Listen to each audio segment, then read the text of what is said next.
Hello students, so I am your online teacher doctor Rohit Yadav. सो आज हम पढ़ेंगे class 6 chapter number 5 understanding elementary shapes. तो इसका 5.1 रहेगा इंट्रोडक्शन। इंट्रोडक्शन में क्या रहेगा कि शेप्स होती क्या है। हमारे आसपास जो भी चीज है वो किसी न किसी शेप की है। जैसे हम कहते हैं ना कि अरे बॉल तो स्फीयर है, गोला जैसी है, बॉल जैसी शेप, ज्योमेट्री जैसी शेप है, क्यूब, क्यूबॉइड, रेक्टेंगुलर, ट्रायंगल, ये हमने सुना हुआ है।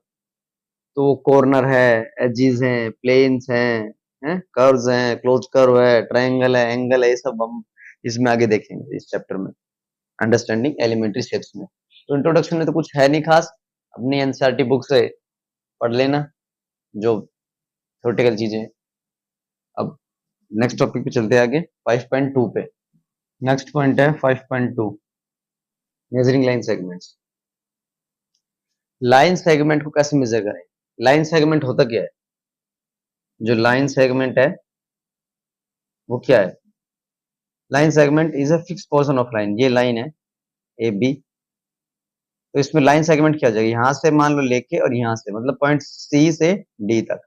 तो ए और बी क्या हो गई, एक लाइन जिसके दोनों तरफ एरो है, पिछले चैप्टर में पढ़ा था। और सी और डी क्या हो गया, एक लाइन सेगमेंट। तो ए और बी क्या हो गया, लाइन हो गई। इसका ऐसे एरो आता है, ऐसे साइन लगता है। और सी और डी क्या हो गया, एक लाइन सेगमेंट हो गई, सिर्फ एक ऊपर लाइन आती है। अगर ये क्या है,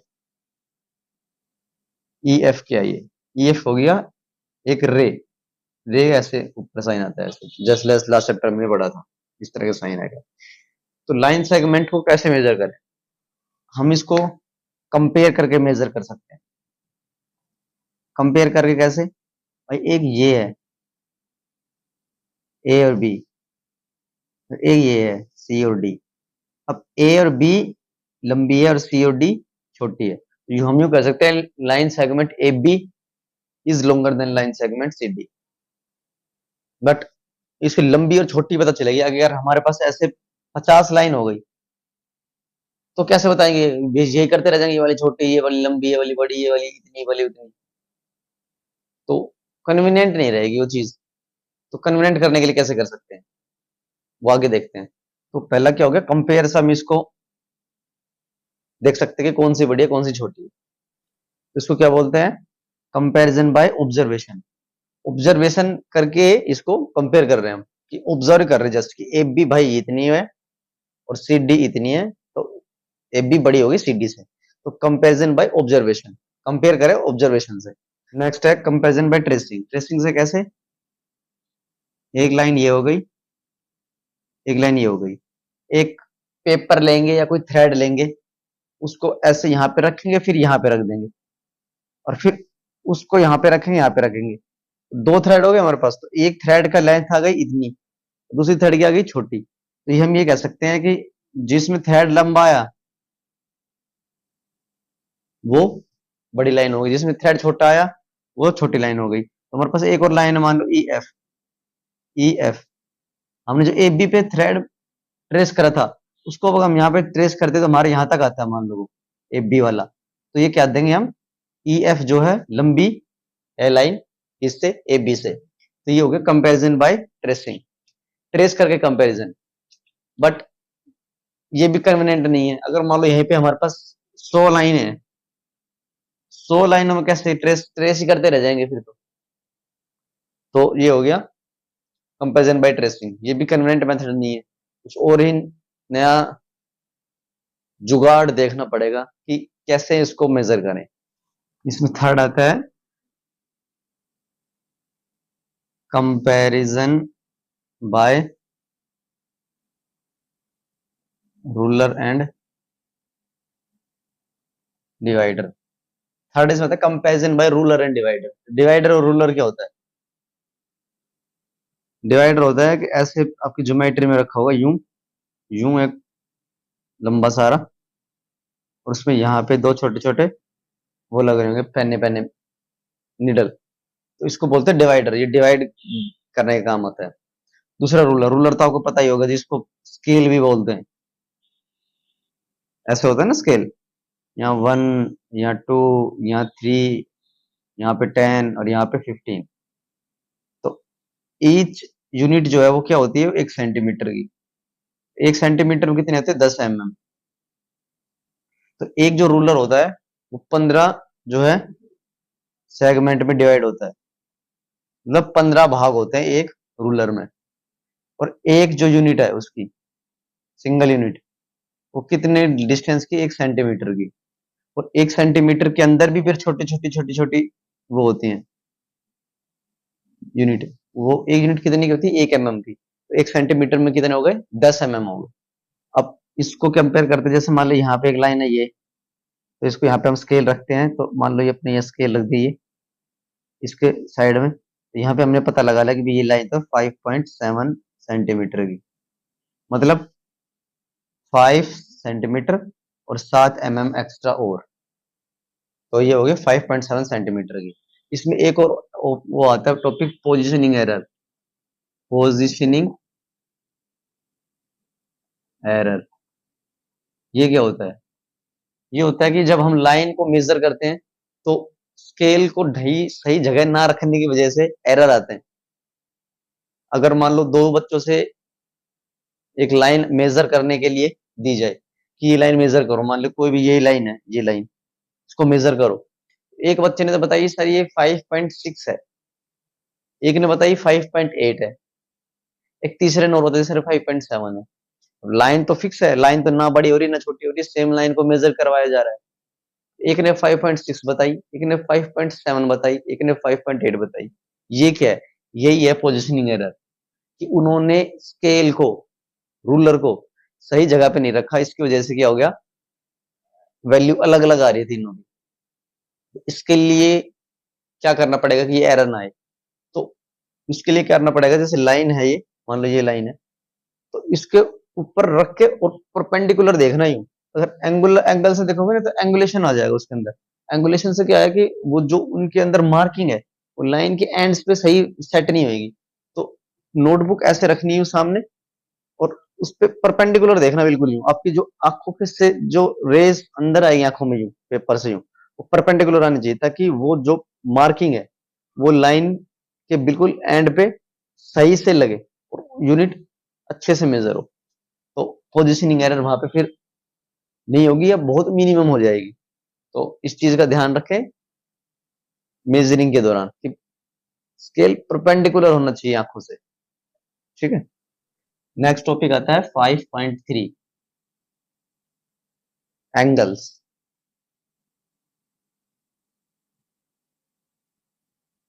इसमें दो है, right and straight. Right and STRAIGHT straight. Right angle क्या होता है, स्ट्रेट एंगल क्या होता है। एंगल क्या होता है, कोई भी दो लाइन के बीच में जो स्लोप होता है या इंक्लिनेशन होता है उसको मेजर करते हैं एंगल में। जैसे ये लाइन ए बी के ऊपर के जो इंक्लिनेशन है लाइन AC का, वो कितना इंक्लिनेशन है उसको मेजर करते हैं एंगल में, इसको बोलते हैं एंगल। द स्लोप और inclination of a line on the other one is known as angle. ठीक है, एंगल की डेफिनेशन ये पेपर में लिखी नहीं है जो मैं बता रहा हूँ, ये बता रहा हूँ तुम्हें समझाने के लिए। एंगल की डेफिनेशन जो है अपने बुक से ही पढ़ना जो लिखी हुई है वहां पे। बट मैं हायर क्लासेस में जाओगे 10th में 11th में 12th में, उसके हिसाब से बता रहा हूँ कि inclination of a line on the another line और slope is known as angle. ठीक है, तो इसमें राइट एंगल क्या है, स्ट्रेट एंगल क्या है, वो देखेंगे। तो सबसे पहले तो मैं बताता हूँ कि जैसे ये कंप्लीट एंगल होता है 360 डिग्री का। अगर हम यहां से चलें पूरा यूं घूम के आके यूं आ गए तो ये कितना हो गया, 360। 360 डिग्री मतलब एक पूरा सर्कल 360 भागों में बांट रखा है। अगर आधा सर्कल कितने भाग में हो जाएगा, यहां से आधा सर्कल ये हो जाएगा 180 में, और एक चौथाई कितना हो जाएगा, 90 डिग्री का। तो ये आपके बुक में एग्जांपल ले रखा है उसके हिसाब से करते हैं। जैसे मान लो ये आपके पास मैप है, नॉर्थ ईस्ट साउथ वेस्ट। ठीक है, ये कुछ एग्जांपल आपके उसमें ले रखा है। अगर मैं यहाँ पे बीच में खड़ा हूं और नॉर्थ की तरफ देख रहा हूं, और नॉर्थ से देखने पर वहीं खड़ा खड़ा मैं घूम जाता हूँ अपनी पोजीशन पे और ईस्ट की तरफ देखने लग जाता हूँ, तो इधर देख रहा था अब इधर देख रहा हूँ, तो ये इतना मैंने एंगल कवर करा। तो मैंने क्या बताया था कि नॉर्थ से ईस्ट की तरफ जाएंगे तो एक 1/4 ऑफ टोटल सर्कल का, नॉर्थ से ईस्ट के बीच में अगर पूरा सर्कल है, नॉर्थ से नॉर्थ तक आएंगे तो पूरा सर्कल हो जाएगा, नॉर्थ से ईस्ट का कितना होगा 1/4 ऑफ द कंप्लीट सर्कल। पूरा सर्कल कितने में डिवाइड करा हुआ है 360 इसमें डिग्री में, तो 1/4 कितना हो गया 90 डिग्री का हो गया, तो 90 डिग्री का हो गया 90 डिग्री।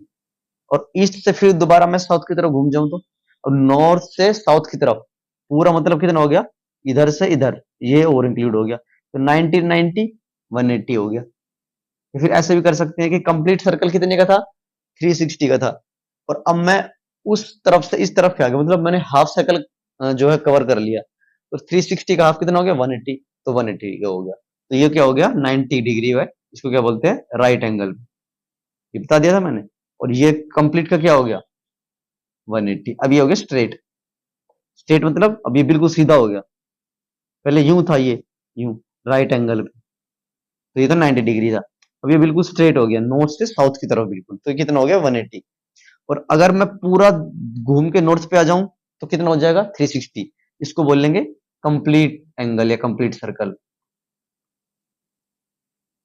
Complete angle. तो ये कितना होगा कंप्लीट एंगल, कंप्लीट एंगल कितना होता है 360 डिग्री का होता है। ठीक है, तो आपने देखा 1/4 का क्या बोलते हैं राइट एंगल, और इसमें क्या हो गया हाफ को क्या बोलते हैं स्ट्रेट एंगल, कंप्लीट वन को क्या बोलते हैं कंप्लीट एंगल।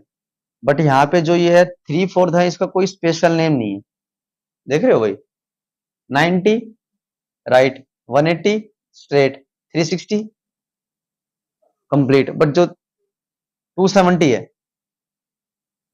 270 डिग्री मतलब 3/4 ऑफ द सर्कल, इसका कोई स्पेशल नाम दे ही नहीं रखा है, क्योंकि इसका खास जरूरत पड़ती नहीं है। तो ये छोटे से पॉइंट और था इसमें। अब आता है 5.4 में एंगल्स। 5.3 में कौन से एंगल थे राइट एंड स्ट्रेट एंगल। अब इसमें पढ़ेंगे हम एक्यूट एंगल, ऑब्ट्यूस एंगल और रिफ्लेक्स एंगल। देखो 1/4 कितना होता है 90 डिग्री, हाफ कितना हो गया 180 डिग्री, 3/4 कितना हो गया 270 डिग्री, और कंप्लीट वन सर्कल कितना हो गया 360 डिग्री। बट यू थोड़ी ना कि हर एंगल इसी पोजीशन में, जैसे एक वॉल है आपके इसमें एनसीईआरटी में एग्जांपल दे रखा है, ये वॉल है ये, ठीक है, ये छत हो गई ये वॉल हो गई, इसके साथ में ये हो गया फ्लोर नीचे, साथ में सीढ़ी खड़ी हुई है ये सीढ़ी।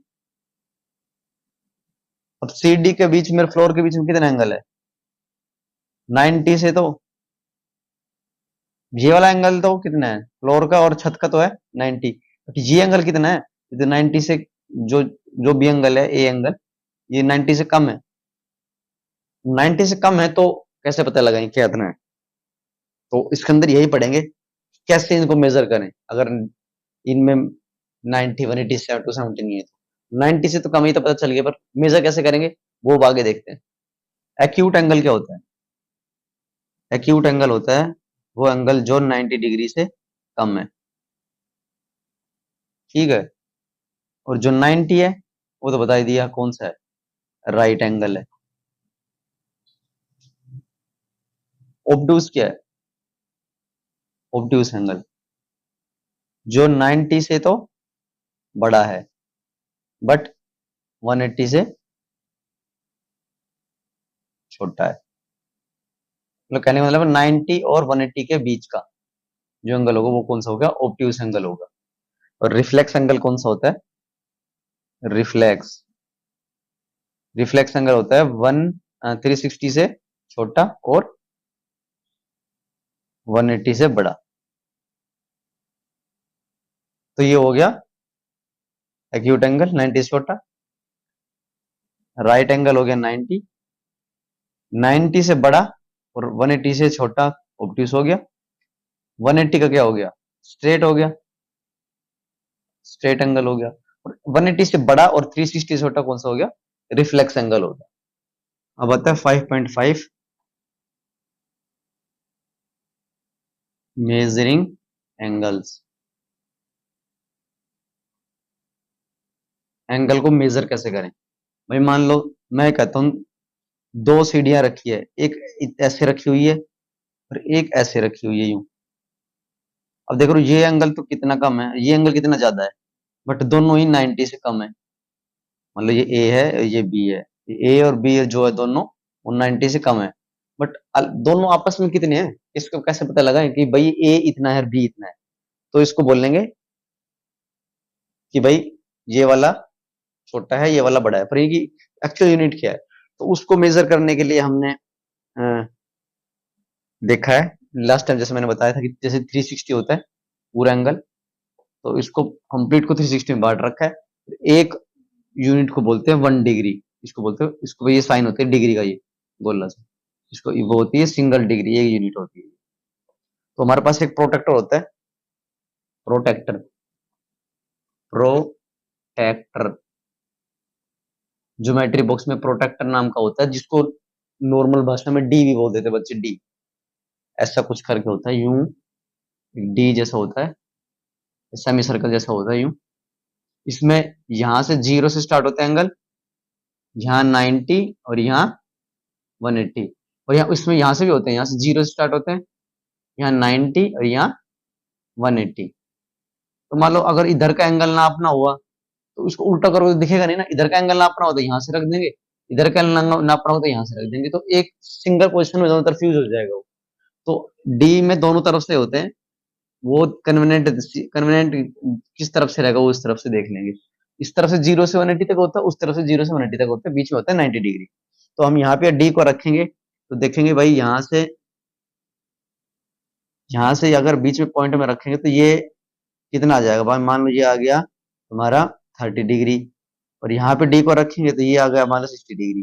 तो एंगल ए आ गया 30 डिग्री और एंगल बी आ गया 60 डिग्री। तो हमारे पास अब एक यूनिट आ गई, ये बोल सकते हैं कि ए 30 है और बी 60 है। तो इस तरह से प्रोटेक्टर काम करता है। एक पॉइंट आता है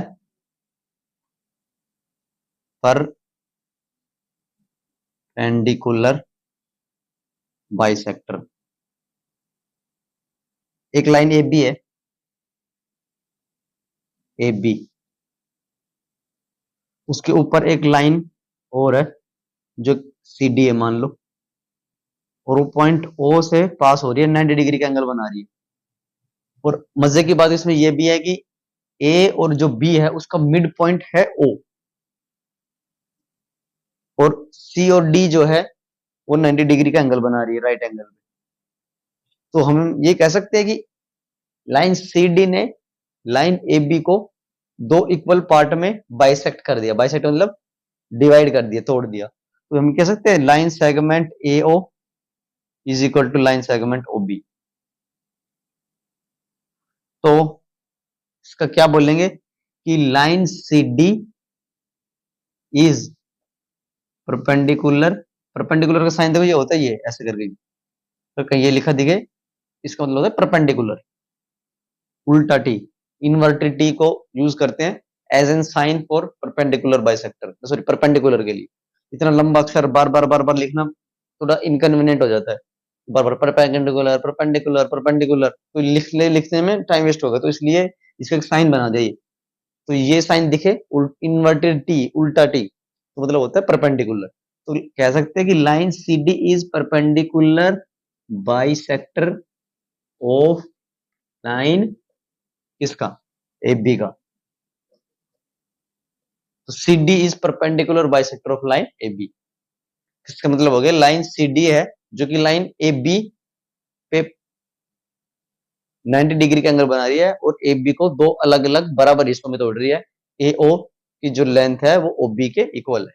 ठीक है, अगर ए बी 5 है तो ओ बी भी 5 सेंटीमीटर है। ये हो गया परपेंडिकुलर बाइसेक्टर। अब आते हैं next topic 5.7, classification of triangle. Triangle का ये होता है साइन, बार बार ट्राइंगल लिखने में इनकन्वीनियंट रहता है तो ये साइन बना दिया ट्राइंगल का, ट्राइंगल ही बना दिया, साइन क्या है, ट्राइंगल यही। तो ये हो गया ट्राइंगल। पहले करते हैं लाइन के, जो लाइन सेगमेंट है 3, उनकी लेंथ के बेसिस पे, लाइन की लेंथ के बेसिस पे क्लासिफिकेशन करते हैं।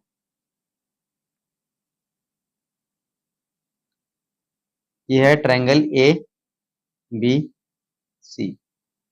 अगर तीनों लाइन इक्वल है, A B is equal to A C is equal to B C, अगर तीनों लाइन आपस में इक्वल है तो उस एंगल ट्राइंगल को लेंगे इक्विलेटरल ट्राइंगल। इक्विलेटरल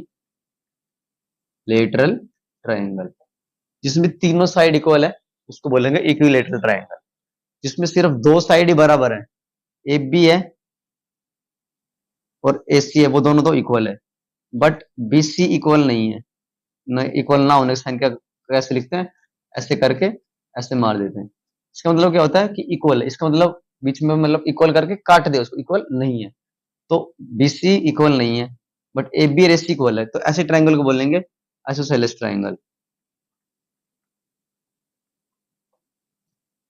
दो लाइन जिसमें सिर्फ इक्वल है वो हो गया आइसोसेलेस ट्राइंगल। और जिसमें कोई भी लाइन इक्वल नहीं है, ए बी इक्वल नहीं है ए सी के, इक्वल नहीं है बी सी के, इसको क्या बोलेंगे, स्केलन ट्राइंगल। इसको बोलेंगे स्केलन ट्राइंगल। जिसमें कोई भी साइड आपस में एक दूसरे से इक्वल नहीं है उसको बोलेंगे स्केलन ट्राइंगल। तो ये किस बेसिस पे क्लासिफिकेशन हो गया ट्राइंगल का, on the length of the line segment from which it is made. Okay, second है एंगल के बेसिस पे। एंगल का मतलब जैसे ये एंगल है ना, ये ये angle A, angle B, angle C, तो इसी ट्राइंगल को देख लेते हैं जिसमें सारे एंगल, ये है ना, जिसमें सारे एंगल, जिसमें सारे एंगल 90 से छोटे हैं उसको बोलेंगे एक्यूट ट्रायंगल है, उसको एक्यूट ट्रायंगल बोलेंगे, एक्यूट ट्रायंगल। जिसमें all angles are less than 90, सारे एंगल 90 से छोटे हैं, जैसे एंगल ए बी सी तीनों 90 से अगर छोटे हैं तो उसको बोलेंगे एक्यूट ट्रायंगल। जिसमें कोई भी एक एंगल 90 डिग्री का हुआ, कोई भी एक एंगल अगर 90 डिग्री का, उसको बोलेंगे राइट एंगल्ड ट्रायंगल। वो कैसे बनेगा, ऐसे, जैसे ये है, ये हो गया और ये हो गया और ये हो गया, ये है 90 डिग्री का, मतलब ए बी और सी। तो जो एंगल बी है वो है 90 डिग्री का, तो एक कोई भी अगर एंगल 90 डिग्री का हो गया तो उसको बोलेंगे राइट एंगल ट्रायंगल। और कोई भी एंगल, इवन वन एंगल, इसमें क्या था, ऑल एंगल, एक्यूट के लिए ऑल एंगल होना चाहिए, राइट के लिए कोई भी एक एंगल 90 डिग्री का होना चाहिए। और एक होता है ऑब्ट्यूस एंगल ट्रायंगल, इसके लिए भी क्या है, कोई भी एक एंगल, राइट और ऑब्ट्यूस के लिए सिर्फ कोई भी एक सिंगल होना चाहिए 90 से बड़ा, उसको बोलेंगे ऑब्ट्यूस एंगल होना चाहिए, उसको बोलेंगे obtuse angle triangle. Obtuse angle triangle ये कैसे बनेगा, ये और ये, तो ये एंगल कितना हो गया, मोर देन 90 से 120 हो गया, तो एंगल ए बी और सी, तो एंगल बी कितना हो गया 120 डिग्री, जो कि मोर देन 90 डिग्री है, तो ये क्या हो गया ऑब्ट्यूस एंगल ट्रायंगल। तो ये क्लासिफिकेशन हो गया ट्रायंगल का। ये किस बेसिस पे हो गया, on the length of the line from which it is made, कि सारी इक्वल है तो इक्विलेटरल ट्रायंगल बोलेंगे, सिर्फ दो इक्वल है तो आइसोसेलेस ट्रायंगल बोलेंगे, कोई भी इक्वल नहीं है तो स्केलन ट्रायंगल बोलेंगे। और ये एंगल जो बना रहे उनके बेसिस पे क्लासिफिकेशन हो गया। अगर सारे एंगल 90 से छोटे हैं तो एक्यूट एंगल ट्राइंगल। कोई भी अगर एक एंगल भी अगर राइट एंगल है 90 डिग्री का है तो उसको बोलेंगे राइट एंगल ट्राइंगल। और कोई भी अगर एक एंगल 90 डिग्री से बड़ा है तो उसको बोलेंगे ऑब्ट्यूस एंगल ट्राइंगल। तो ये हमारे पास क्लासिफिकेशन होगी ट्राइंगल की। नेक्स्ट टॉपिक आता है 5.8 क्वाड्रिलेटरल। क्वाड मतलब का जो शब्द है उसका मतलब होता है 4। हमने लास्ट टाइम पढ़ा था क्वाड्रिलेटरल क्या होता है, वो पॉलीगन जो 4 लाइन सेगमेंट से मिलकर बना हो उसको बोलते हैं क्वाड्रिलेटरल। और जो पॉलीगन 3 लाइन सेगमेंट से मिलकर बना हो उसको क्या बोलते हैं, ट्राइंगल। जो 5 से मिलकर बना हो, 6 से 7 से 8 से वो आगे बढ़ेंगे। तो पहला हो गया स्क्वायर।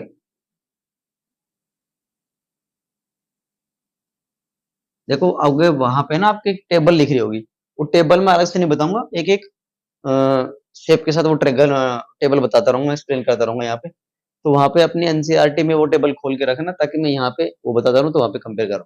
स्क्वायर, स्क्वायर क्या है, all side equal, side side आपस में इक्वल होती है। Number of diagonal 2, number of vertex 4 हो गए। ठीक है, 2 इसमें डायगोनल हो गए, 4 इसमें वर्टिसेस हो गए। अपोजिट साइड पैरेलल होती है, अपोजिट साइड इक्वल भी होती है। ऑल साइड इक्वल मैंने बता ही दिया।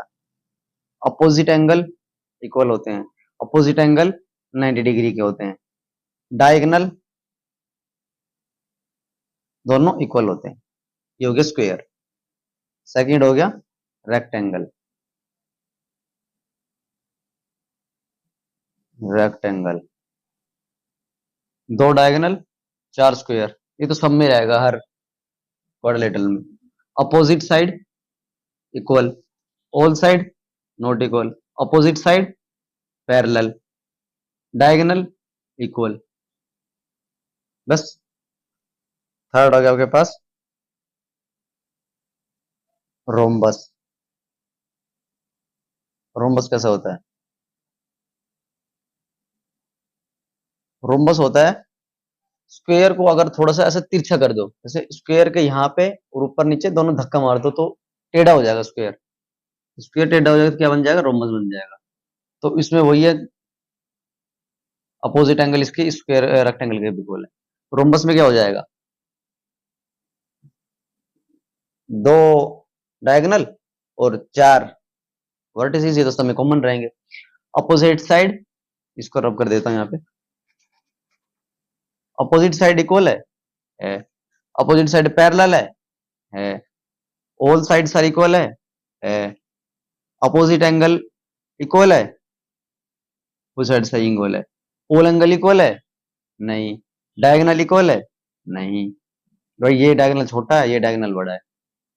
ऐसे ही अगर हम वो उसका क्या हो गया पैरेललोग्राम, पैरेललोग्राम ये कैसे बनता है,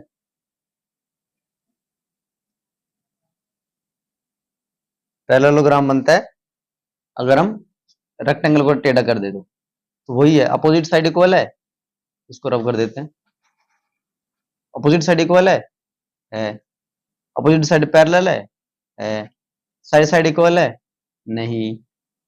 अपोजिट एंगल इक्वल है, सारे एंगल इक्वल है, नहीं। डायगोनल आपस में एक दूसरे से इक्वल है, नहीं। ये हो गया पैरेललोग्राम। लास्ट हमारे पास आ गया 5th नंबर पे ट्रेपेजियम। ट्रेपेजियम, ट्रेपेजियम कैसा होता है, ऐसा होता है, ये होता है ट्रेपेजियम।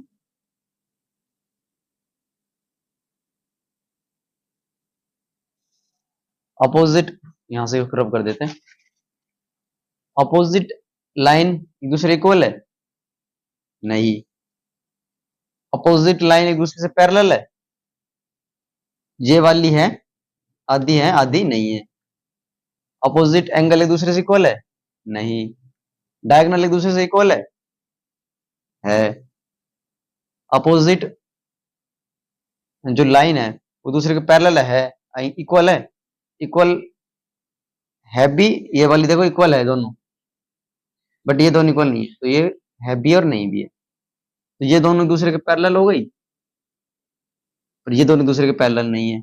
ये एंगल इससे इक्वल है,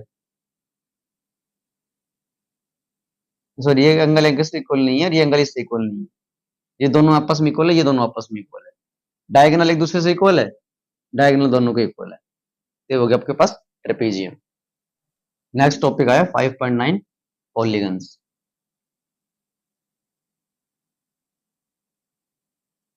पॉलीगन में क्या है, देखो जो तीन साइड से मिलकर बना हुआ पॉलीगन वो होता है ट्राइंगल,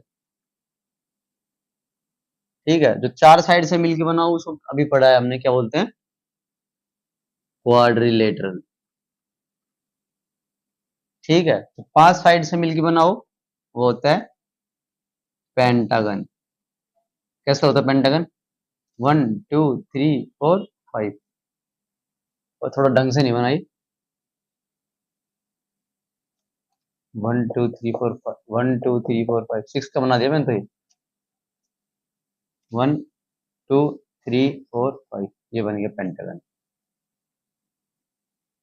6 होता है हेक्सागन, हेक्सागन 1 2 3 4 5 6। जैसे वो देखा है फुटबॉल होती है, फुटबॉल के अंदर जो सिलाई होती है उसके अंदर ब्लैक कलर का और व्हाइट कलर के बॉक्स लगे होते हैं, वो बॉक्स होते हैं हेक्सागन शेप के।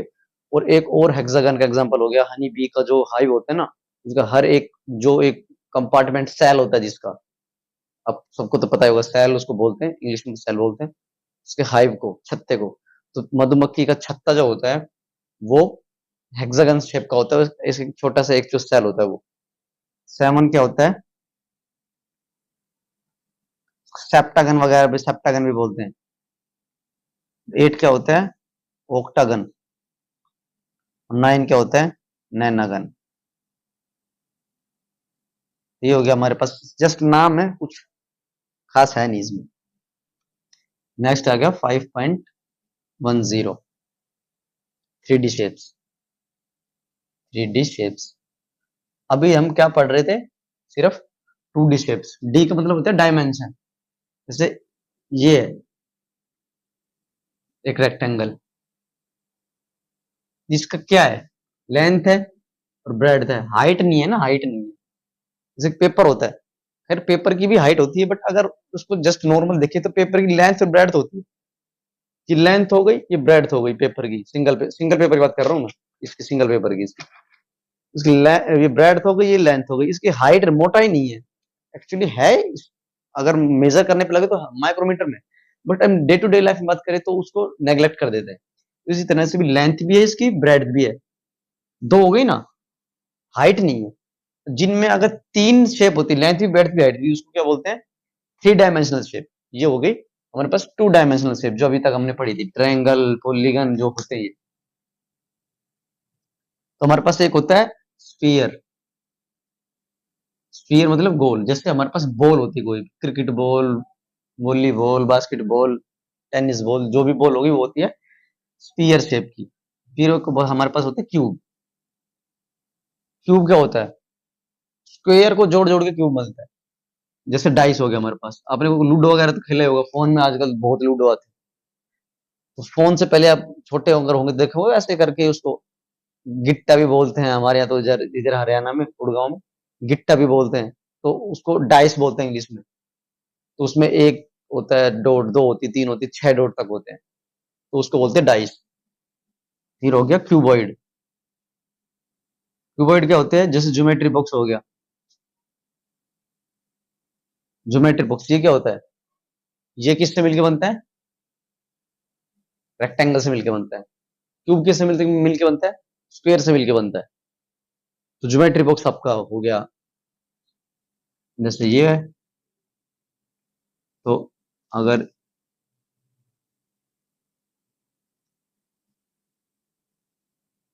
ये हो गया आपके पास क्यूबॉइड, और ये हो गया आपके पास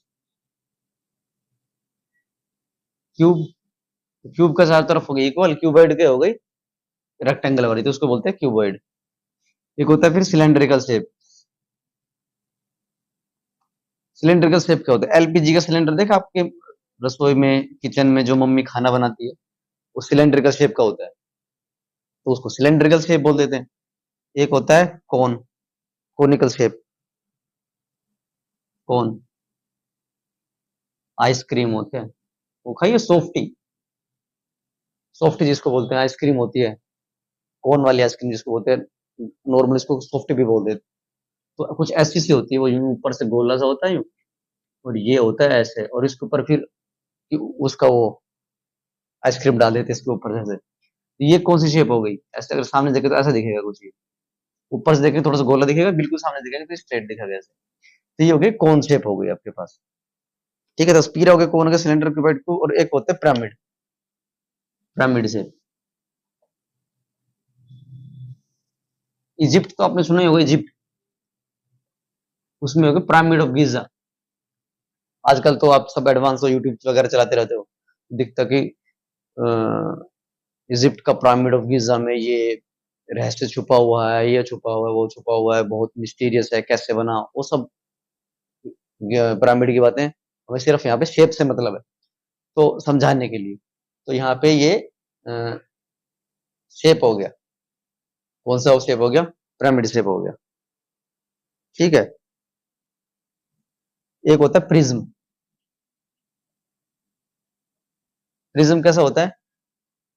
बेस होगा रेक्टेंगुलर, फिर ऊपर ऐसे ट्रायंगुलर होगा यूं। कुछ समझ में आ रहा नहीं आ रहा होगा इतना ही, ऐसे ऐसा होगा यूं, यूं, यूं, और नीचे इसमें ऐसे बेस होगा स्क्वायर का।